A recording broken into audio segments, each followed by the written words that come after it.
السلام عليكم. تعالوا النهاردة هنعمل مع بعض أكلة سهلة وسريعة وموفرة جدا، كفتة التوفير.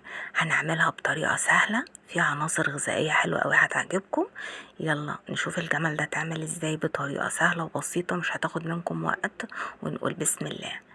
أول حاجة هعملها هجيب بطاطستين كده أو بطاطساية كبيرة يا بطاطستين وسط، هبشرهم حلو، وهجيب جزراية متوسطة وهبشرها برضو، وكمان بصلتين حلوين كده وهبشرهم، واقطع كمان معايا هنا قرن فلفل احمر وواحد سبايسي لو حابين يعني، بس بيدي الكفتة نكهة حلوة قوي.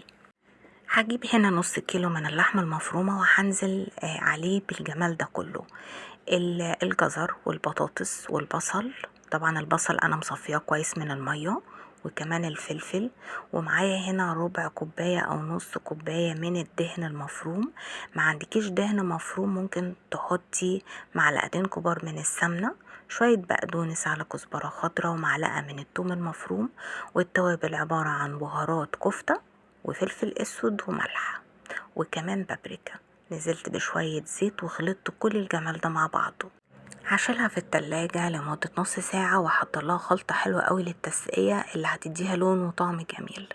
معلقتين من الصلصة الجاهزة، عليهم شوية ملح وفلفل اسود، معلقة كبيرة من البابريكا، وكمان هنزل عليها بشوية من الزيت، معلقتين كبار من الزيت.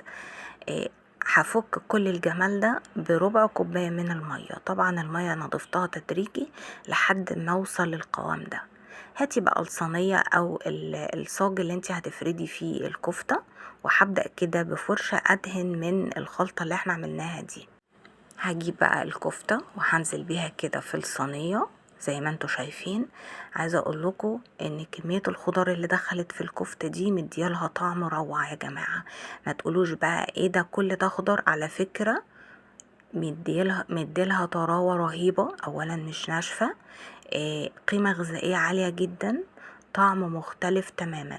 انا عايزاكم بس تجربوها. طبعا فردت الكفتة كده زي ما انتوا شايفين، وهبدأ بعد ما سويتها بالفرشة برضو وهبدأ ادهنها بالصوص اللي احنا جهزناه. هتمسكيها بقى تبدأي تقطعيها كده زي ما احنا شايفين، صوابع كده طويلة زي الكفتة بالظبط، بس دي في صينية متقطعة. طبعا هددها كلها كده، وهكون بقى مجهزة الفرن طبعا من قبل كده وانا شغالة عشان ادخلها على درجة حرارة متوسطة. هجيب برضو كده شوية بالفرشة من فوق، هدخلها على الشبكة في النص، مش هتاخد معاكي نص ساعة هيطلع الجمال ده. اولا ريحتها في الفرن كانت روعة، طعمها ملهوش حل، لازم تجربوها صدقوني هتعجبكم. ولو عجبكم الفيديو ما تنسونيش في لايك واشتراك، واشوفكم على خير ان شاء الله في فيديو جديد وبألف هنا.